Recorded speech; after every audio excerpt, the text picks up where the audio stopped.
Khalife général des Mourides à l'endroit de la classe politique, l'installation ce lundi 12 septembre de la nouvelle Assemblée nationale, quelles doivent être les attentes des Sénégalais, le Premier ministre et le nouveau gouvernement, quelle gestion du pays d'ici la présidentielle de 2024? Pour répondre et analyser toutes ces questions, l'Air du Temps reçoit ce dimanche 11 septembre 2022 Maître Djibi Diallo, avocat à la Cour, et Songué Diouf, professeur de philosophie et chroniqueur à E-Media.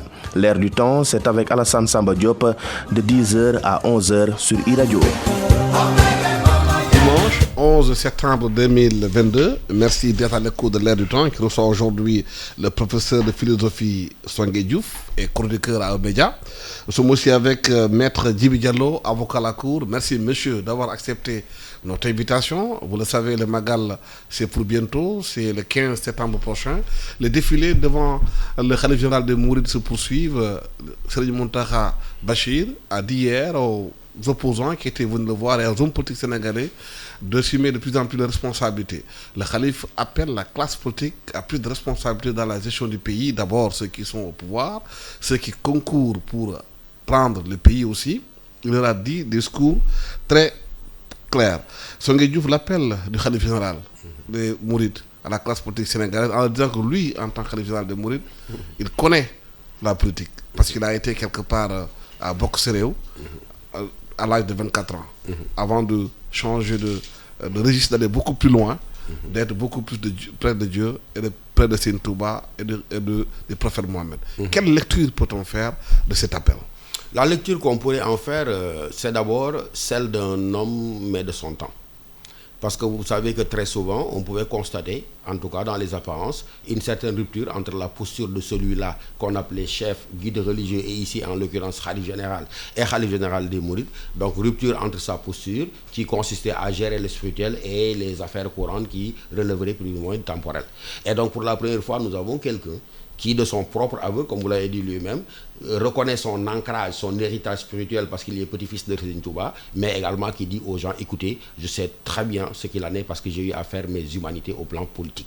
Donc c'est un discours qui est assez particulier parce que rappelez-vous, c'est ici même, il y a un an, que nous avons été parmi les premiers à dire, attention, il en sait beaucoup plus que vous ne le savez parce qu'il a été communiste, enfin pas communiste, mais en tout cas, il a milité dans des partis au niveau du PAI et il a eu des fonctions qui lui permettaient d'avoir une idée précise de la façon dont fonctionnaient ces hommes-là et de la façon également dont ils concevaient leur rapport à la chose publique. Et donc quand il insiste sur la notion de responsabilité, c'est déjà une notion qui a un ancrage théorique dans le corpus théorique des Hassidas formés par les textes livrés par Serigne Touba, ce qui renvoie chez eux à ce qu'on appelle le khidmat. Khidmat, ça veut dire simplement rendre service d'abord. Ça veut dire que ce n'est pas tant moi qui compte, ce ne sont pas mes compétences. Même le travail qu'ils appellent khasbou, il est certes ce travail-là, il est esclave de quoi? De la khidmat. La khidmat, c'est le fait que quand ma promotion ou ma réussite est une réussite individuelle, elle n'a pas de sens. Elle n'a de sens que lorsqu'elle renvoie à la communauté ce que cette communauté-là a déjà fait de moi. Parce que dans la perspective de Serigne Touba, nous sommes d'abord et avant tout des êtres sociaux, nous sommes d'abord et avant tout redevables de la communauté et notre travail ne devrait consister qu'à rendre à la communauté ce qu'elle a fait à nous. Et donc la notion de responsabilité, elle est centrale dans le mouridisme et elle est centrale dans la pratique de nos hommes politiques aujourd'hui. Parce que nous avons tous l'impression que ces gens-là, on dirait qu'ils sont plus ou moins prisonniers d'ambition personnelle et quand ils sont dans la quête de cette réalisation personnelle-là, très souvent on se demande mais que devient le Sénégal, que devient ce qu'on appelle l'intérêt général. Et donc quand Serigne Mountakha en appelle à ces hommes politiques-là à plus de responsabilité, je dis c'est un discours de quelqu'un qui a une posture religieuse et qui renvoie aux citoyens le devoir qu'il a à l'égard de la communauté, mais c'est le discours de quelqu'un qui a du vécu politique et qui est en train, permettez-moi l'expression, de les regarder dans leurs yeux et de leur dire, écoutez, je sais très bien ce qu'il en est, parce que je sais que pour l'essentiel, vous, votre patriotisme est un patriotisme d'emprunt. Je sais que pour l'essentiel, les suffrages que vous quêtez ne sont pas les suffrages de quelqu'un qui cherche à changer qualitativement le vécu des Sénégalais, mais de quelqu'un, encore une fois, qui est au service de ses ambitions personnelles. Et donc c'est pourquoi il peut les regarder, comme on dit, droit dans les yeux, non pas leur parler un langage enveloppé sans être discourtois, mais au moins Alassane leur dire, écoutez, comme j'ai dit et répété tout à l'heure, je sais ce qu'il en est, je vous connais presque individuellement parce que nous l'avons dit, il a du vécu, il a de la pratique politique et donc ce discours-là, il permet de ramener à ces gens-là à l'idée de responsabilité. Ça veut dire qu'encore une fois, il est en train de leur dire que véritablement vous réconciliez vos postures, vos engagements et vos actes politiques avec ce pourquoi vous quêtez les suffrages des citoyens. C'est pourquoi ce discours, il me donne envie de dire que un peu, Seigne Mountakha, c'est un peu la mauvaise conscience des hommes politiques sénégalais. Parce qu'ils ont en face d'eux, mais quelqu'un qui dit je vous connais. Je sais très bien ce qu'il en est. Vous êtes des maîtres du double discours.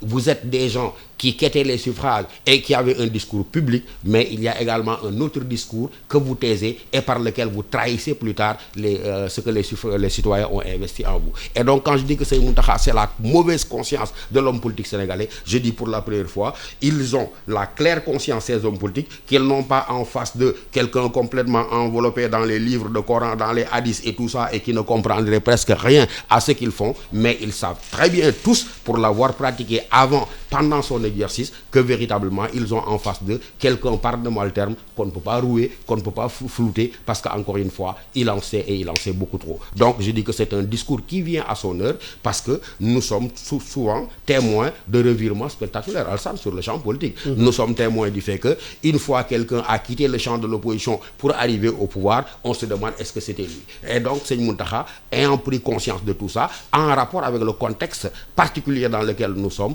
leur dit écoutez, n'embarquez pas le Sénégal dans n'importe quelle aventure, parce que dans ces aventures dans lesquelles vous menez, l'enjeu encore une fois, ce n'est pas le Sénégal. Et il profite du Magal pour leur dire, Seigne Touba, ce qui l'intéressait, c'est la réalisation, l'essor intégral du Sénégalais, et ça a commencé par quoi? Par le sacrifice de soi. Et donc ce principe de responsabilité, c'est leur demander de s'inspirer de Seigne Touba, qui, quelle que soit la dureté des épreuves, a réussi à les supporter, parce que la finalité, c'était la libération de son peuple, et il demandait véritablement aux hommes politiques de s'en inspirer et de s'approprier de ce lex-là. Mais Diallo, quelle lecture faites-vous de cet appel?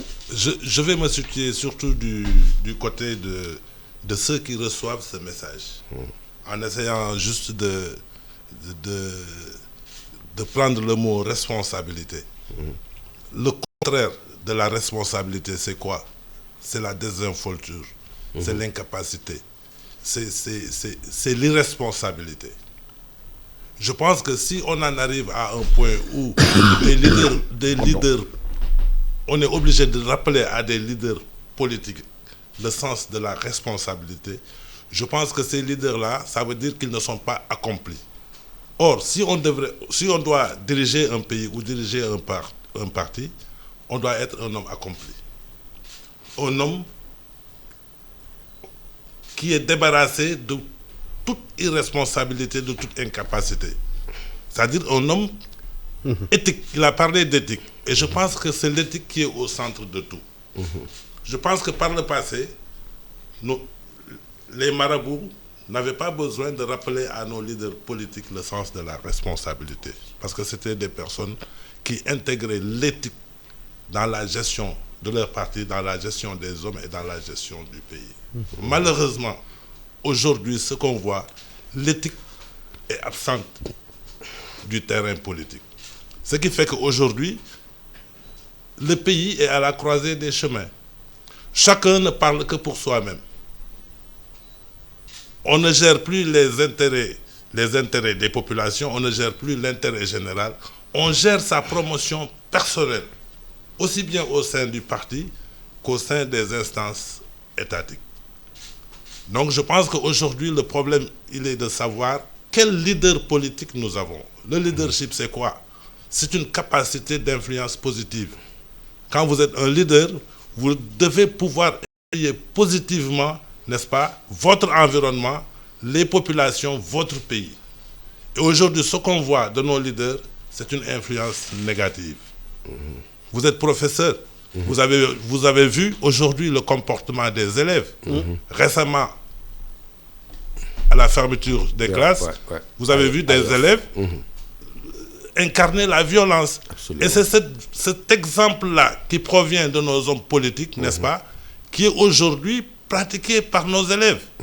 Ce qui fait que je pense que le khalife général des Mourides a bien eu raison de rappeler à la classe politique, n'est-ce pas, le sens de la responsabilité.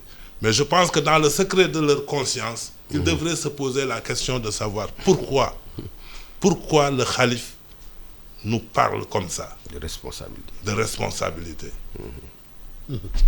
Oui. Il y a un texte extraordinaire qui a été publié ces derniers jours par Karim Koné, qui est ex-DG de la BRS, devenu Orabank Burkina. Il dit dans le texte qui est assez long des choses extraordinaires. Pourquoi l'Afrique, de façon générale, échoue dans ce qu'elle est en train de faire depuis les indépendances. Il y a une partie que je voulais vous lire pour avoir votre appréciation. Il dit, le plus grand défi dans nos entreprises et dans nos pays de fabrication n'est pas la puissance ou l'infrastructure. Le plus grand défi est d'obtenir un personnel honnête, des hommes politiques honnêtes. Oui, des hommes politiques honnêtes, un personnel honnête, pour employer les mêmes termes qu'il emploie, Alassane, mais absolument, il a résumé tout le mal et toute la tragédie de l'Afrique. Mais cela vient d'où, nous le savons, d'abord d'une élite intellectuelle dévoyée, d'une élite intellectuelle qui avait d'abord primitivement, quand nous avons accédé à la souveraineté internationale dans nos pays africains, le rôle historique de cette élite intellectuelle-là, c'était de créer en tout cas les conditions de développement de l'Afrique dans le futur. Nous savons que nous avons hérité quand même de pères de la nation qui, malgré quelques tuiles, quelques casseroles qu'on pourrait leur reprocher, à Senghor, à Houphouët, à Amani Diori, à tous ces gens-là, on pourrait tout reprocher quand même sauf d'être des patriotes. On pourrait tout reprocher sauf d'avoir essayé, avec les moyens matériels et intellectuels dont ils disposaient à l'époque, d'avoir cherché à changer des choses. C'est l'héritage qui n'a pas été assumé par la suite. Parce qu'après quand même les indépendances, après ces pères de la nation, nous avons eu une seconde catégorie de chefs d'État qui, quand ils sont venus, n'ont pas porté en tant que tel cet héritage-là, mais ont essayé plus ou moins d'utiliser l'État comme une sorte de prébende. Ça veut dire que les ressources publiques étaient un moyen d'enrichissement. Je crois que c'est ce virage-là qui véritablement fait qu'il est pertinent lorsqu'il montre que nous avons besoin en réalité d'hommes honnêtes. Avoir des hommes honnêtes, ça veut dire que c'est un constat d'échec de toutes les politiques qu'on avait entreprises. Rappelez-vous Thomas Sankara, quand il parle d'homme honnête et quand il est burkinabé, moi ça me fait penser à Thomas Sankara. Comment s'appelait son pays, vous le savez très bien, c'était la Haute-Volta. Quand il traduit par Burkina Faso c'est le pays des hommes intègres. Donc Sankara avait reçu ce message-là en montrant que c'est la gabegie, la concussion, le détournement des biens publics qui traduisait simplement le fait que l'homme politique africain était complètement en bande de rupture avec la morale, qui faisait que véritablement nous étions dans la situation de sous-développement dans lequel nous nous trouvons. Et donc quand je fais une lecture aujourd'hui de cela, ça nous renvoie encore à ce que dit le Khalife général. Ça veut dire qu'il a compris qu'encore une fois, nous n'avons pas de problème de ressources naturelles, nous n'avons pas de problème de potentiel, mais nous avons un problème, comme il dit, de leadership qui soit incarné par des hommes imbus d'abord de moralité. Donc ça veut dire que le grand problème, c'est l'ancrage, je veux dire, la contradiction qu'il y a un peu, Alassane, entre ce que nous sommes, ce que nous voulons être, ce que nous devons être et ce que nous sommes réellement. C'est ça cette contradiction. Ça veut dire que nous sommes, quand vous parlez de Seigne Touba, quand vous parlez de Mam Aladji Malik, quand vous parlez de Mam Limamou Laye, vous êtes en train d'en appeler à une forme d'héritage spirituel, mais qui ne peut pas se traduire dans la forme des États dans lesquels nous sommes gouvernés.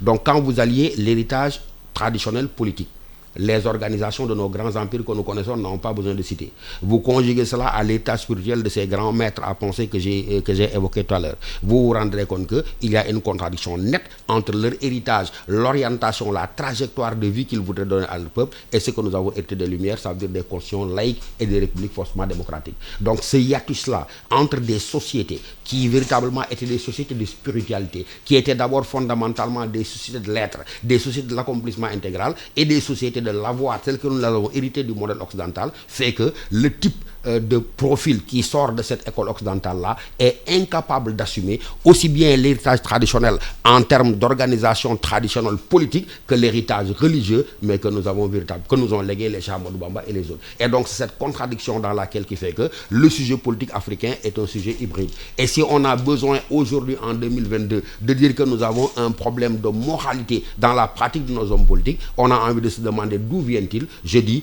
ils sont le produit d'une histoire politique et sociale hybride, et cette hybridité de notre trajectoire politique historique fait que la contradiction qu'il y a entre l'État que nous avons hérité du français, l'État que nous avons hérité de la colonisation et l'État tel que véritablement nous l'avons toujours vécu et pratiqué dans nos sociétés et tel que également l'ont conçu nos dignitaires religieux, il y a un fossé implacable faisant qu'on a encore aujourd'hui, paradoxalement, mais de donner des leçons de morale à des gens qui en principe, sont issus de cette société-là, pétris au moule de cette société et devraient constituer véritablement des références et non pas des anti-modèles. Double discours, des discours qui ne correspondent pas à la réalité des faits, des hommes politiques malhonnêtes qui essaient de bluffer tout le monde.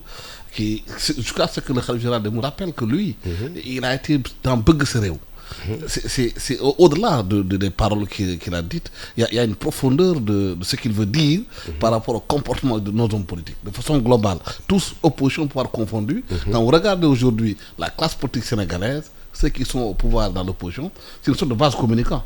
Ceux qui sont dans l'opposition aujourd'hui étaient hier au pouvoir. Absolument. Et on ne peut pas aujourd'hui bluffer les Sénégalais sur ce genre de choses. Voilà, par rapport à ça, vous avez dit que c'est ceux qui étaient hier au pouvoir, qui sont dans l'opposition, vice-versa.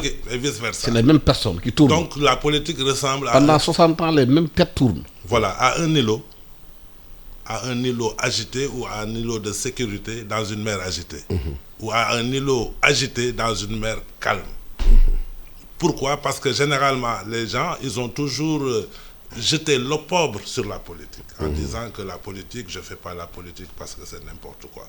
Parce que si aujourd'hui également, les meilleurs Sénégalais refusent de faire la politique ne sera gérée que par les pires d'entre nous. Les médiocres. Les médiocres, voilà.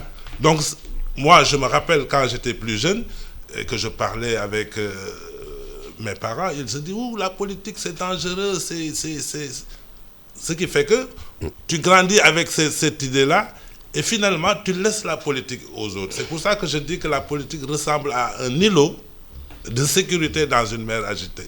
Et finalement, qu'est-ce qui se passe? Ceux qui sont dans cette île-là, ils ne travaillent pas pour l'intérêt général. Ils travaillent pour des intérêts particuliers. Regardez, à l'occasion des élections, tous ces votes sanctions, c'est justifié par quoi? Si je ne suis pas candidat, je sanctionne. Est-ce que tous les Sénégalais peuvent être candidats à une élection? Est-ce que tous les Sénégalais peuvent être nommés à des postes? Et finalement, comme j'ai dit, ce sont les plus médiocres de la société, n'est-ce pas, qui finalement sont dans la politique politicienne. Et généralement, ce sont des gens qui essaient de se rattraper. Soit ils n'avaient pas réussi à l'occasion de leurs études, ils essaient de se rattraper par la politique. Ce qui crée donc, comme on l'a dit tout à l'heure, un leadership qui est négatif. C'est-à-dire ça crée le clientélisme politique. Donc pour réussir, au lieu d'avoir du savoir, au lieu d'avoir la science, il faut avoir du monde derrière soi. C'est pour ça que la citation que vous venez de dire, que vous venez de nous lire, est pertinente et justifiée. Maintenant, pour en revenir au sens de la responsabilité, j'avais donné le contraire de la responsabilité. La responsabilité, c'est quoi? Il y a deux niveaux de réflexion. Le premier niveau, sur le plan juridique, la responsabilité, c'est le fait de répondre de ses actes. Le deuxième niveau, la responsabilité, c'est le fait d'avoir une posture, d'avoir de la hauteur. Donc, si le khalife rappelle aux hommes politiques le sens de la responsabilité, il leur dit également, ayez de la hauteur et répondez également de vos actes. Donc je pense que, comme je l'avais dit tout à l'heure, il n'aurait pas dû attendre, n'est-ce pas, cette réflexion pour avoir la posture. Parce que le leader également, c'est une posture. Vous avez employé le mot tout à l'heure. Il faut avoir la posture du leader politique. S'empêcher, n'est-ce pas, d'avoir certains comportements. S'empêcher de proférer certains discours. Éviter, n'est-ce pas, de donner le mauvais exemple, n'est-ce pas, à son environnement, de vous donner le mauvais exemple. Est-ce que vous imaginez, regardez nos leaders, la plupart d'entre eux traînent des casseroles judiciaires. Ou politiques. Ou politiques. S'ils n'ont pas été condamnés, ils sont poursuivis. Est-ce que vous imaginez un jour un président de la République du Sénégal qui a eu ces antécédents-là et qui fait le tour du monde? Mais à quoi allons-nous ressembler, nous autres les Sénégalais, si nous avons un tel président à la tête du pays? Je pense que tout ça, c'est des paramètres sur lesquels nous devrons tous réfléchir. Également inviter les Sénégalais, les meilleurs Sénégalais, à se départir de ce discours qui consiste à dire que la politique, c'est l'opprobre. Et s'intéresser à la politique pour éviter, n'est-ce pas, que ces gens-là, n'est-ce pas, qui traînent des casseroles judiciaires puissent diriger le pays. Donc le khalife général, la phrase qu'il a prononcée a une portée extrêmement forte. Je pense que vous qui êtes philosophe, je pense qu'il faudrait qu'on essaie de l'amplifier pour que, n'est-ce pas, ceux qui dirigent les partis politiques, ceux qui devront nous diriger demain puissent être vraiment des personnes qui sont propres. Parce qu'un pays qui n'est pas dirigé par des personnes propres ne pourra jamais avancer. Mais est-ce que cela ne demande pas un travail en profondeur, de revoir le système qui est là, de revoir ce qui est dévoyé? Est-ce que c'est pas parce que le système a été tellement dévoyé que les gens honnêtes ont peur d'aller dans un système qui va les écraser, ils vont être dans le moule après? Absolument. Ça veut dire qu'au fond, pourquoi tarde à ce qu'advienne cet autre homme-là, politique. Mais le khalife, ce qu'il est en train de leur montrer, c'est que l'école dont vous êtes héritier, il le sait très bien, est incapable, mais de produire des hommes qui ressemblent à ce que je viens d'indiquer, moi, khalife général. Ça veut dire un homme imbu de responsabilité, comme j'ai dit, trempé dans la khidmat, ça veut dire dans le devoir, rendre à la société, mais ce qu'elle a investi en moi. Donc le mal est tellement profond, ça veut dire que non seulement réformer notre système politique, mais ça passe par réformer notre système de transmission de savoir et d'enseignement. C'est ça le grand problème. C'est pourquoi il y aura toujours un décalage entre, d'une part, un Cheikh Mountakha Bachir Mbacké et tel autre homme politique, parce qu'il ne s'adosse pas au même référentiel moral, il ne s'adosse pas au même référentiel existentiel en termes de vécu individuel et collectif, mais ça veut dire que le khalife général, il aura toujours en face de lui des talibés, mais qui ne sont pas tout à fait ces talibés, parce que n'ayant pas été forgés au Dara, n'étant pas pénétrés des valeurs du Dara, et pourtant vouloir prendre en charge les destinées de gens dont les références sont d'abord des références du Dara. C'est cette contradiction-là à laquelle véritablement nous invite le khalife à penser. Ça veut dire que ce qu'il dit, comme il dit Maître Diallo, est très profond. Ça veut dire que c'est comme un miroir que Cheikh Mountakha mettait devant nous et nous disait, mais regardez-vous Sénégalais, malgré Seigne Touba, malgré Mam Aladji Malik, malgré, au bout de 60 ans, 65 ans, 70 ans d'indépendance, voilà l'image de l'homme que vous renvoyez. Est-ce que cette image-là, elle nous correspond? Est-ce que cette image-là correspondait au projet de Cheikh Ahmadou Bamba, puisque nous sommes à l'heure du Magal? Il est clair que non. Donc il est en train de nous dire, il faut qu'on accepte de refonder notre société. Sinon, nous aurons deux Sénégalais. Un Sénégalais pénétré des valeurs du Dara, pénétré d'un certain héritage spirituel et d'un ensemble de règles morales, et un autre Sénégalais trempé à la source de l'école occidentale, et donc dont les valeurs qu'il charrie quand il s'investit sur le champ politique ne sont pas les valeurs du terroir, mais des valeurs empruntées à d'autres univers socio-culturels. Et donc c'est ça qu'il faut régler en profondeur. Et donc cette attente-là manifestée par l'expert burkinabé auquel vous faites allusion, elle ne pourra être réalisée ici. Par exemple, lorsque vous vous rappelez Obama, quand il était passé 10 ans, l'Afrique n'a pas besoin d'hommes forts. Elle a besoin d'institutions fortes. Je dis c'est une contradiction insurmontable. Parce que vous ne pouvez pas avoir des institutions fortes si vous n'avez pas des hommes forts. Des hommes forts au sens où c'est des hommes qui ont été éduqués, c'est des hommes qui sont prêts à porter un héritage. Parce que ce sont les hommes qui incarnent les institutions. Mais absolument, ce sont les hommes qui incarnent les institutions. Donc l'Afrique n'a pas besoin d'hommes forts, l'Afrique n'a pas besoin d'institutions fortes, elle a besoin d'hommes africains. Ça veut dire simplement patriote. Et donc il est en train de leur dire, mais il y a quelque chose qui vous manque, mais c'est le sens du patriotisme. Parce qu'encore une fois, Alassane, Seigne Touba, ce qu'il a enseigné, c'est la capacité de résilience, la capacité de supporter les épreuves. Mais la finalité, c'est quoi? C'est libérer son peuple. Ça veut dire que l'homme politique, si vous le transposez dans ce domaine-là, il doit être capable de renoncer à sa propre vie pour le salut de son peuple. Rappelez-vous, lors des événements du mois de mars, il a regardé un tel pour lui dire, vous garderez devant Dieu la responsabilité de verser du sang d'un seul Sénégalais, parce que ce sang que vous versez, il n'est pas au service de l'essor du peuple, mais il est au service de la réalisation d'ambitions personnelles. Regardant à gauche un autre dans les yeux et lui disant, vous avez hérité d'un Sénégal qui était tel, et vous n'avez pas le droit de faire en sorte au moment de votre départ que le Sénégal soit pire qu'il n'était. Donc c'est un discours de quelqu'un qui est au fait, qui est entre guillemets un enfant gâté des idées de son temps, qui sait très bien comment fonctionne le champ politique et qui est en train de leur dire, redevenez Sénégalais, au sens où assumez votre propre histoire politique traditionnel, assumez votre propre histoire spirituelle. Mais est-ce que ce pays est capable de changer ses institutions? Est-ce que le pays est capable de changer les institutions? Est-ce que la personnalité politique qu'on a aujourd'hui est capable de changer en profondeur les institutions du pays? Je pense que les institutions ne sont que le reflet des personnes qui les incarnent. Ouais. Changer les institutions, c'est changer, n'est-ce pas, les hommes politiques. Parce que aujourd'hui, je me rends compte que même sur le terrain politique, il n'y a pas de consensus. Il n'y a pas de consensus fort par rapport aux institutions. Nous avons la chance d'avoir un État qui existe. Hein. L'État sénégalais, c'est une réalité. Bien sûr. Maintenant, il faudrait que nos hommes politiques puissent consolider cet État dont nous avons hérité et qui a été maintenu par nos pères. Maître, est-ce que cet État-là... Il faut le consolider ou il faut le changer? Oui, vas-y.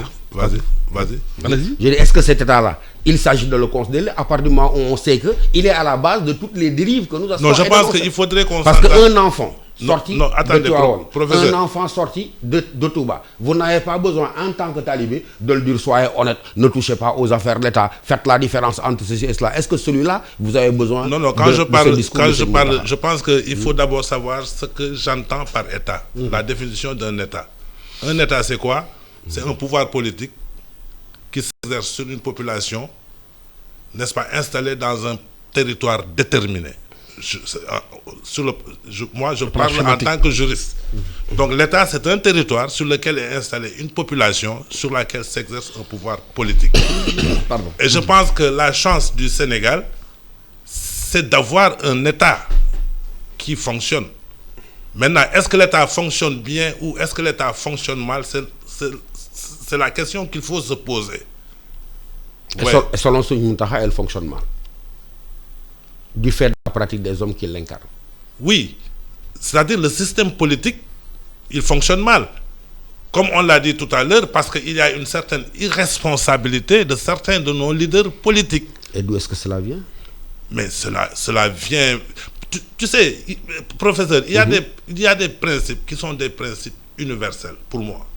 Tu sais, l'éthique, la morale, l'éducation, c'est des principes universels. Mais relatifs, partout où tu vas, relatifs en même temps. Partout où dans leur contenu. Moi, je ne suis pas un produit de Dara.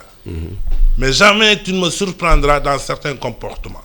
Jamais tu me verras dire un certain nombre de choses. Pas pour les mêmes raisons que le Dara l'interdit. Oui, mais le Dara, le Dara, nous tous, nous avons appris le Coran. On est d'accord? Ça ne suffit pas de faire... Non, professeur, il ne faut pas m'interrompre. Excusez-moi. Je pense qu'il ne faut pas Excusez-moi, M. Diallo. Franchement, toutes mes excuses. Et je crois que ce que je dis n'est pas contraire à ce que vous pensez. Bien sûr. Vous comprenez? Bien sûr. Vous êtes dans une dimension philosophique, moi je suis dans une dimension pratique.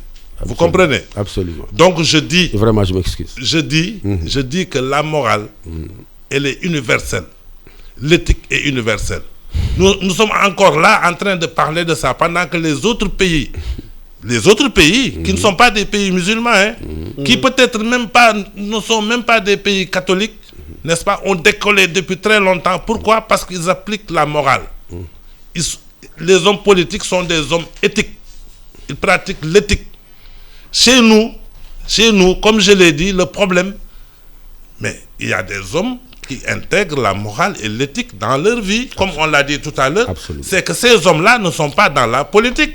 Vous, professeur, vous ne faites pas de la politique. Du tout. Alors, vous êtes là sur la touche, en train de tirer sur les hommes politiques. Non, je ne tire pas. Si, vous tirez, parce que dans vos élucubrations philosophiques, n'est-ce pas, vous avez parlé de beaucoup de choses en disant que les hommes politiques ne sont pas dans ça. Et vous ne faites pas la politique. Et je trouve que vous êtes un bon Sénégalais, vous devez faire la politique.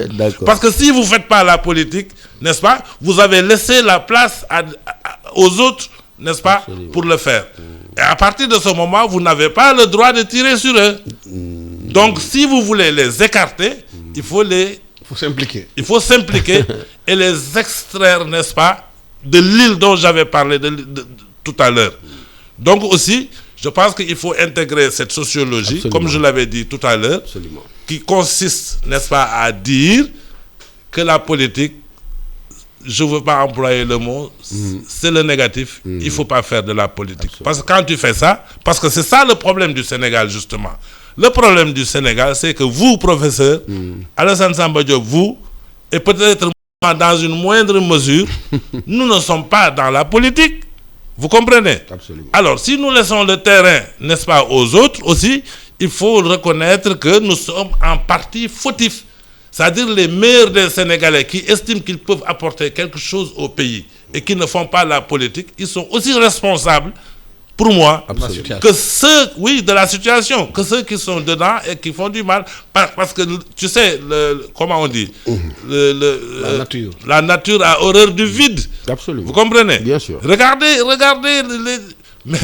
les maires qui ont été élus. Vous savez qu'il est interdit d'élire un maire analphabète. Mais au Sénégal, depuis les élections passées, nous avons beaucoup de maires analphabètes. Ouais. Ça nous permet d'aller sur le deuxième point de débat, c'est l'installation de l'Assemblée nationale. Déjà, on voit, bien avant l'installation, la bataille pour les postes. La bataille pour occuper des prébendes. La coalition Yewwi Askan Wi, il y a au moins 3 candidatures qui seront déclarées. Barthélémy Dias certainement sera candidat, Ahmed Aïdara candidat, peut-être un autre candidat sera là, le Wallu Abdoulaye Wade, Benno Bokk Yakaar, c'est même pas sûr qui sera le candidat. Est-ce qu'il n'y aura pas aujourd'hui des votes sanctions par rapport au candidat? Absolument. Au fond, est-ce que le discours qu'on a vendu aux Sénégalais pour s'occuper d'eux, on s'en occupe dans l'Assemblée nationale? D'abord, déjà les prémices. Oui, d'abord, félicitations à vous parce que toutes les questions se tiennent. Hein.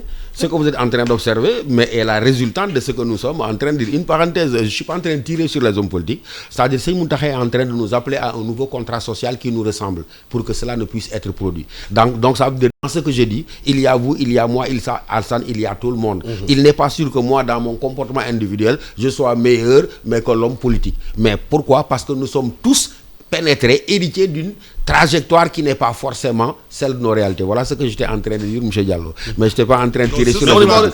Maintenant, je partage ce point de vue. Maintenant, allons-y. Mais maintenant, pour qu'on fasse le link avec ce qu'il a bien dit. Très bien. Voilà, ça fait, c'est-à-dire que ce qui se passe à l'Assemblée nationale est la conséquence d'un certain type d'homme politique qui fait des promesses, qui avait dit il y a un pouvoir en place et qui ne voit absolument rien. C'est des gens qui s'enrichissent très vite, qui utilisent les deniers publics, etc. Je suis presque dans la caricature, mais ça correspond à la réalité. Et lorsque on en arrive à la posture, mais qui était celle de ces autres, on se rend compte que où est la différence entre un militant de Benno Bokk Yakaar dont on disait qu'il était avide de pouvoir, qu'il pillait les deniers publics, et un militant de Yewwi ou de Wallu, mais qui se fragmente en 75 unités, mais simplement pour l'appétit du pouvoir et pour les biens qui en découlent. Donc ça veut dire que ça pose le même problème, Alassane. Mais j'ai dit, dans le cas de l'Assemblée nationale, moi ça ne me surprend pas. Parce que je l'ai dit et répété, peut-être que sans aller trop loin, parce que les tribunes ne me le permettaient pas, mais j'avais dit que cette Assemblée nationale-là, elle tiendra la promesse, mais de la forme qu'elle a prise pendant les élections. Parce que j'ai dit et répété, vous m'avez déjà entendu, que ces élections-là n'étaient pas des élections législatives. On ne cherchait pas à travailler le profil du député. Honnêtement, on ne cherchait pas, Alassane, de mon point de vue, à dire voilà ce qui s'est passé de l'indépendance à nos jours, où véritablement le législatif a été esclave de l'exécutif et qu'il est temps que ça rompe. Vous n'avez entendu aucun discours dans ce sens-là. On a dit d'un côté, lorsque la coalition Benno Bokk Yakaar aurait la majorité, c'est voie libre, quartier libre pour le président Macky Sall pour un troisième mandat. De l'autre côté également, c'était le même discours. On disait, écoutez, ce qu'il faut vendre, c'est le bilan du président Macky Sall. Donc du côté de l'opposition Yewwi Askan Wi Wallu, il n'a jamais été question du statut du député, il n'a jamais été question de la valeur de l'Assemblée dans notre organisation politique, et du côté de Benno Bokk Yakaar, il n'a jamais été également question de ces mêmes problèmes liés à la législature et à la position qui est celle du député. Donc ça veut dire que c'est le même combat, le même péché originel qui va se poursuivre. Ça veut dire que sont là à se crêper les chignons, selon que ça vienne de Benno Bokk Yakaar ou ça vienne d'un autre camp. Ne sera pas la valeur, la teneur, la consistance, la persistance et l'utilité de la loi qu'on est censé voter, mais d'où est-ce qu'elle vient? Ça veut dire que ça ne changera absolument rien. Cette assemblée, malheureusement, elle va trahir le message profond sorti des urnes. Parce que le message profond sorti des urnes consistait à dire, pour une première fois, écoutez-nous, peuple, quand même, sur les questions essentielles qui engagent le devenir de la cité, nous ne serons pas en face de gens qui laisseront passer tout ce qui viendra. Parce qu'il y a de la qualité intellectuelle dans cette assemblée-là, permettant permettant au peuple d'avoir une idée claire des lois qui vont être votées. Mais malheureusement, j'ai dit, ce péché originel-là de naissance qui accompagne véritablement ce rééquilibrage-là sera un peu vendu parce qu'en tant que tel, il ne se traduira pas par un enrichissement de la qualité du débat, mais encore une fois, on en sera à dire, cela vient de la coalition Benno Bokk Yakaar du président Macky Sall, ou c'est une loi qui a été proposée par un parlementaire, ce qui ne servira absolument à rien. Dans tout ça, les attentes des Sénégalais, dans tout ça, par rapport à l'Assemblée, le signal qui a été lancé. Voilà, à rassurer le professeur en lui disant que je suis un militant de la culture. Et je suis convaincu qu'aucun pays ne peut se développer sans sa propre culture. Ça, tout le monde le sait. Mes confrères le savent. Tous ceux qui me connaissent le savent. Maintenant, s'agissant de l'Assemblée nationale, le rôle de l'Assemblée nationale, c'est de voter des lois et de contrôler l'action du gouvernement. Mais il faut intégrer le système politique dans lequel nous sommes. C'est un système, les gens parlent d'un régime présidentiel. Nous ne sommes pas dans un régime présidentiel au Sénégal. En tout cas, d'après ce que j'ai appris à l'université, un régime parlementaire, c'est un régime dans lequel on peut engager la responsabilité du gouvernement devant l'Assemblée nationale et vice-versa. Si cette responsabilité est engagée, le président de la République peut dissoudre l'Assemblée nationale. C'est ça un régime parlementaire. Maintenant, nous sommes dans un régime parlementaire avec un président de la République. C'est ce qu'on appelle un régime semi-présidentiel. Dans un tel régime, n'est-ce pas, l'initiative des lois vient souvent de l'exécutif. Donc c'est l'exécutif qui prend l'initiative des lois. Je vous ai dit tout à l'heure que le rôle de l'Assemblée nationale, c'est de voter des lois. C'est pour ça que le système majoritaire, n'est-ce pas, est très important dans un tel régime qui est un régime parlementaire. Le général de Gaulle, répondant à une question d'Alain Peyfrit, qui lui demandait pourquoi est-ce que vous avez abandonné le système proportionnel pour la majoritaire, il lui a dit que la démocratie, ce n'est pas pour des contradictions, mais c'est pour indiquer une direction. Donc l'Assemblée nationale est un instrument. Moi, je l'avais dit lors de la campagne électorale, j'avais dit que si jamais le président de la République n'a pas une majorité à l'Assemblée nationale, le pays va être bloqué. Aujourd'hui, on a eu un ballotage qui est un peu favorable au pouvoir, mais il se trouve que, heureusement pour le pouvoir, que l'opposition est en train d'éclater. Pour des questions de poste, pour des questions de... Mais est-ce que depuis 60 ans, on peut continuer dans ce jour de yo-yo, l'opposition n'est pas contente, le pouvoir... Est-ce que dans tu ce sais système... pourquoi, Alassane? C'est parce est-ce que 60 ans après les tu sais pourquoi? on peut continuer toujours dans le même système, en laissant les populations aujourd'hui à l'intérieur du pays qui n'ont pas accès aux soins de santé, qui n'arrivent pas à se nourrir, qui ont des difficultés à s'en sortir, qui sont dans une crise. Est-ce qu'on peut continuer comme ça? Tu sais pourquoi? Parce que ces gens-là, ils ne sont pas intéressés par l'intérêt général. Vous savez, quand vous faites... Je vais vous dire, quand vous faites la politique, vous devez pouvoir définir une vision. C'est-à-dire, vous exposez une vision et vous définissez votre mission. Généralement, quels sont les hommes politiques qui nous parlent de vision? Quels sont les hommes politiques qui nous parlent de mission? C'est-à-dire, chacun est imbu par sa réussite personnelle. Il y a des gens même qui étaient des chômeurs. Jusqu'à quand? Jusqu'à ce que vous et moi et les nous décidions d'y mettre fin. Parce que c'est un processus, c'est un système. Parce que qui va l'arrêter? Mais le peuple. Pour que le peuple l'arrête, il faudrait, comme je l'ai dit, que les maires sénégalais aussi acceptent d'intégrer la politique. Parce que s'ils ne le font pas, le système va continuer. Parce que vous dites, depuis 1960, c'est comme ça. Mais il faut décider d'arrêter ça. Mais pour arrêter ça, ce n'est ni le président de la République, ni le premier ministre qui sera élu, ni même personne. Ce sont les Sénégalais qui vont décider de s'intéresser à la chose politique pour changer, n'est-ce pas, la démarche politique. Mais est-ce que dans la même veine, le gouvernement qu'on attend, le premier ministre qui sera nommé, est-ce qu'on sera toujours dans la même trame de système qui continue à se mettre en place, malgré les difficultés des Sénégalais, malgré les problèmes qu'on a, les mêmes personnes vont tourner, vont revenir, vont gérer, et la population toujours sera là, la jeunesse, peut-être qu'elle ne comprend pas la profondeur du message même du calife. Elle-même. Sans doute, oui, sans doute, parce qu'elle n'a pas peut-être le recul qui lui permettrait de comprendre la profondeur du message de Parce que était dans sociaux en train d'insulter, Absolument, de faire d'insulter, de prendre position, Voilà. D'être dans le fanatisme politique et dans l'idolâtrie politique, faisant qu'on rate les questions essentielles qu'on devrait comprendre. Oui, pour répondre à votre question, je crois qu'on sera à peu près dans la même logique, parce qu'en réalité, on va toujours être dans des calculs politiciens. On vous dira, le gouvernement qui va être installé, il va durer un an et demi, même pas moins, parce que l'horizon sera toujours 2024. On vous dit même ce parlement qui va être installé lundi est un parlement entre guillemets provisoire. De 2 ans. De 2 ans. Et donc vous vous rendrez compte que la vie politique est otage du calendrier et du calcul politicien individuel. Et ce qui fait que ce qui est dévoyé, c'est la démocratie. Ce qui est dévoyé, c'est l'ensemble de nos institutions. Et finalement, ce qui est relégué aux calendes les plus lointaines, mais c'est simplement les questions essentielles liées au devenir du peuple, liées à son essor et liées à la résolution de ses problèmes, surtout d'ordre économique. Et donc, cela permet simplement de renvoyer tout ça. C'est pourquoi je vous disais, toutes ces questions se tiennent. Et donc, la conséquence, nous créons de forces d'urgence. Parce que dans une société politique bien organisée, qui marche normalement, ces questions-là ne devraient pas nous rattraper. La question d'un premier ministre, la question de la formation d'un gouvernement. Nous allons faire des questions conjoncturelles alors qu'elles sont des questions institutionnelles. Ça veut dire que simplement, il n'y a pas d'urgence à élire un premier ministre à partir du moment où on a voté une loi dans l'urgence et disant que c'est demain qu'il faut le faire, sinon la catastrophe. 6 mois après, absolument rien. Un gouvernement dont on recule à chaque fois justement la formation, une assemblée nationale dont on sait qu'elle est porteuse de beaucoup d'espoir, mais moi je fais partie des Sénégalais pessimistes qui se disent cette assemblée, il n'y a aucune raison objective pour qu'elle puisse être différente des autres assemblées. Donc cela participe encore une fois du fait que tout ce que nous faisons obéit des agendas personnels et n'obéit pas aux urgences qui sont véritablement celles des Sénégalais. Et donc, la solution de profondeur, c'est retrouver le Sénégalais. Retrouver le Sénégalais, c'est qui? C'est l'héritier des valeurs tièdo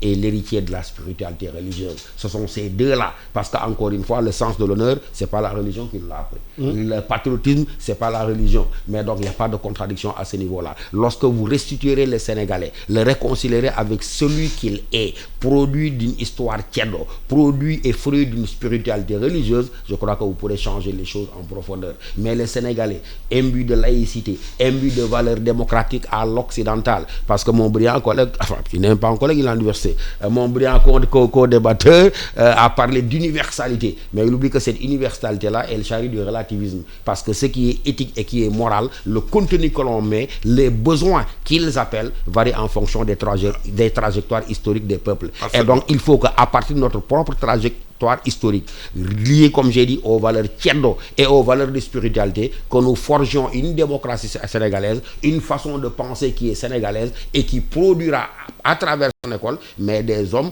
encore une fois, quand nous les regarderons, nous n'aurons pas le sentiment que c'est des hommes aliénés par rapport à nos propres méthodes. En 2000, on a vu beaucoup de mouvements de citoyens qui voulaient venir un peu changer la politique. Voilà. On s'est rendu compte que les mouvements citoyens sont devenus des mouvements politiciens. Je vais intervenir sur deux points. Très rapidement. Je suis convaincu qu'aucun pays ne peut se développer sans sa culture. Ça c'est clair. Vous savez pourquoi? Je vous donne un exemple. Parce que moi, si je vous imite dans ce que vous savez faire mieux que moi, je suis toujours derrière vous. Donc si nous voulons vraiment... je ne veux pas employer le terme avancé. Il faut même qu'on invente ou bien qu'on redéfinisse le concept même de développement. Parce que moi, j'ai une vision par rapport à ce concept qui est différent de celui qui nous est vendu par l'Occident. Parce que pour moi, le développement n'est pas autre chose que l'équilibre entre l'homme et son milieu. Et j'ai l'habitude de prendre l'exemple de mon père, qui était commissaire de police, qui a pris sa retraite, qui est rentré au Fouta. Et je ne l'ai jamais vu aussi heureux au Fouta. Pour moi, cette personne-là, elle est dans un environnement où on peut dire qu'il est épanoui, il est développé. Pour moi, c'est... Parce que les gens n'intègrent pas souvent certains paramètres qui ne sont pas des paramètres chiffrés. Ça, c'était le premier point. Donc, on parle de la culture dans sa façon, dans sa dimension holistique. La culture dans toute sa dimension. Absolument. C'est-à-dire même les concepts qui nous sont vendus, nous les intellectuels africains, les concepts qui nous sont vendus par les Européens, nous devons les revoir et les redéfinir par rapport à notre réalité. Parce qu'aujourd'hui, on nous impose un concept de développement et nous sommes là à nous endetter, alors qu'il suffit simplement de mettre de l'eau et de l'électricité dans toute la campagne pour que les Sénégalais soient épanouis. C'est mon point de vue. Ça me permet de rebondir sur un autre point. C'est-à-dire le fait de dire que voilà, il n'y a pas il n'y a pas un prophète qu'il faut attendre pour développer le Sénégal. Le Sénégal ne sera pas développé par un homme providentiel. Par un homme providentiel. Vous comprenez? Donc, c'est la somme de toutes les choses. Il faudrait que les Sénégalais comprennent.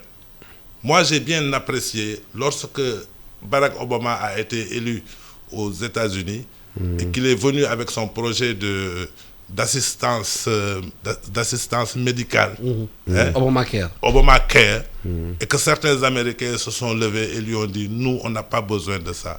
C'est nous qui allons porter l'État, c'est nous qui payons, n'est-ce pas, les impôts. Donc au Sénégal, il faut que les gens comprennent que ce sont les populations qui vont développer le Sénégal. Et le rôle d'un État, ce n'est pas de venir dire à chacun que je vais te trouver de l'emploi, Le rôle d'un État, c'est de mettre en place des infrastructures capables de créer des entreprises et capables de créer des emplois. C'est ça le rôle d'un État. Mais le rôle d'un État, ce n'est pas, comme le disent ces marchands d'illusions qui viennent dire aux gens, voilà, si je suis élu président, je vais vous créer des emplois. C'est pas le rôle. Mais si l'État continue à fonctionner sur le même système qu'il est là depuis 1960, le même système, la même façon de faire, la même façon de se comporter, la même façon d'être des pré-bandiers, est-ce qu'on peut changer un pays dans ce cadre-là? Mais pour changer un pays, comme on a dit tout à l'heure, si ceux qui sont dans le landerneau politique, n'est-ce pas, refusent d'évoluer par rapport à la réalité, d'abord du Sénégal, comme il l'a dit, c'est-à-dire à nos réalités culturelles, et par rapport, n'est-ce pas, à la perspective, n'est-ce pas, aux emplois qu'il faut créer, il faut les changer. Mais pour les changer, vous avez dit tout à l'heure, au début de l'émission, que ce sont ceux qui étaient hier dans l'opposition qui sont au pouvoir. Bien sûr. Et demain, ce seront ceux qui sont qui étaient dans le pouvoir d'abord et qui sont dans l'opposition qui vont revenir au pouvoir. Mais les hommes qui incarnent les institutions aussi sont importants. Parce qu'il faudrait qu'il s'agisse d'hommes qui ont des visions qui sont différentes, n'est-ce pas, des visions que nos pères avaient depuis l'indépendance. Absolument. Donc, mais est-ce que justement il n'y a pas une entente tacite entre les hommes politiques pour maintenir les Sénégalais dans la pauvreté, de les mettre dans l'éducation de façon refuser que les gens aient accès à une éducation de qualité, une éducation à une santé de qualité, pour que les gens deviennent encore des mendiants? Une complicité entre pouvoir et opposition. Oui, tout le monde. Hein, c'est vrai. C'est vrai qu'il y a des gens qui n'ont pas intérêt à ce que les choses changent. Ça, c'est très clair. Mais on n'ira pas quand même, Alassane, jusqu'à penser à une sorte de complot qui serait ourdi. Puisque les comportements sont les mêmes. Oui, je suis d'accord. Oui, mais les comportements sont les mêmes. Les régimes changent, mais les pratiques restent les mêmes. Vous mettez sur le doigt le mal profond. Mais je veux dire, on ne peut pas être dans la perspective de dire, écoutez, ces gens sont en train de se réunir de temps à autre. Je comprends. Et d'ourdir des complots. Les Sénégalais savent que le matin, les politiciens. Il paraît que parfois ils se voient nuitamment. Oui, ils se crèvent les chignons sur les plateaux télévision. Bien sûr. Mais la nuit, l'opposant à une entreprise, l'opposant à une entreprise privée, quelque part, qui cherche des marchés. Absolument, ça, les analyses de Karl Marx même le montrent, lui, il le sait très bien. Ça veut dire qu'ils sont de absolument, c'est des gens qui savent qu'ils ont intérêt à ce qu'il y ait un statu quo, que les choses ne bougent pas. Parce que si les choses ne changent pas, il n'y aura pas la possibilité pour cette catégorie-là de se perpétuer. Parce que vous pouvez pas un opposant être homme d'affaires, avoir des business, et négocier avec l'État le matin, l'insulter le matin, le soir négocier. Absolument, c'est des possibilités. Sur le dos des populations. Absolument, c'est pourquoi Alassane, la solution vraiment définitive, c'est repenser d'abord nos modèles de développement qui pensent par repasser nos systèmes éducatifs. La difficulté que vous avez évoquée, qui est liée au fait que les problèmes réels des Sénégalais ne sont pas pris en compte et que le taux de chômage, la paupérisation s'accroissent, etc. Mais ça vient du fait qu'il y a des modèles économiques qui sont là, on l'a répété sur tous les plateaux de ITV, chapeau à vous, parce que tout ce que nous avons d'intelligentsia à Mourid et ailleurs, mais c'est investi pour montrer que le grand problème, c'est le modèle économique dans lequel nous vivons. Il y a des modèles économiques dans lesquels les pratiques que nous dénonçons ici sont impensables, sont absolument impossibles. Parce Derrière, l'homme qui les fait, il sait très bien qu'il y a des choses qu'il ne peut pas absolument faire. Et nous savons tous que le modèle économique dans lequel nous vivons n'est pas le modèle économique du Fouta, il n'est pas le modèle économique du Jolof, il n'est pas celui du Kayor, il n'est pas celui de Cheikh Ahmadou Bamba. Mais bon Dieu, l'économie n'est pas née avec Malthus, avec je ne sais qui et qui. Il y avait des organisations sociales, politiques et surtout économiques dans ce pays-là. Nous parlons à l'heure de véritablement, nous sommes à quelques heures du grand Magal Touba, mais tout le monde sait que l'une des originalités de Seigne Touba, c'est de nous avoir légué un modèle économique à partir duquel nous serons réconciliés avec nous-mêmes et à partir duquel nous pouvons vivre. Parce que le modèle économique occidental, je ne sais pas si le terme existe, j'ai envie de dire c'est un modèle homicidaire. Ça veut dire un modèle qui commence par tuer l'homme lui-même en faisant un agent de production. Je produis pour produire, la machine tourne pour tourner, accumulation de richesses, mais ça donne quoi? Des inégalités sociales. Parce que ceux qui ont les moyens de faire tourner la machine s'enrichissent, ceux qui sont de l'autre côté, mais ils s'appauvrissent. Et là où l'économie classique occidentale est homicidaire, mais l'économie telle qu'elle est préconisée par le modèle mouride à travers la personne de Cheikh Ahmadou Bamba, elle n'est pas homicidaire, mais c'est une économie véritablement humanitaire. Encore une fois, notion de khidma. Le adieu que donne permet de construire des hôpitaux, permet de faire des écoles de santé, permet de concevoir l'éducation, alors qu'en réalité, on n'attendrait pas. Celui qui attend de l'État qu'il lui crée un emploi, il n'est pas fils du modèle économique de Seigne Touba. Par rapport à cette question, le modèle économique est tributaire du modèle politique, comme je vous ai dit tout à l'heure. Oui, ça nous l'avons déjà dit. Il faut une réforme des élites d'abord. Il faudrait qu'on puisse aujourd'hui, n'est-ce pas, pouvoir théoriser et pratiquer une nouvelle vision politique. C'est-à-dire une nouvelle vision. Il faut un changement de structure. Une nouvelle vision du développement. C'est-à-dire le concept de développement, tel que les gens... Parce qu'aujourd'hui... Une nouvelle vision de l'homme sénégalais, tout court. Le refondé. De l'homme sénégalais. Tout court. Alassane, je ne savais pas que les professeurs de philosophie étaient plus bavards que les avocats. Ça dépend. C'est pour être intéressant, mais le temps qui nous est imparti est terminé. Merci infiniment à professeur Merci beaucoup. Philosophe, enseignant et chroniqueur à Bédia. Merci à Maître Djibril Diallo, avocat à la cour. À la technique, Biran Sissé, micro Alassane Samba Diop. Excellent dimanche à tous. Merci beaucoup.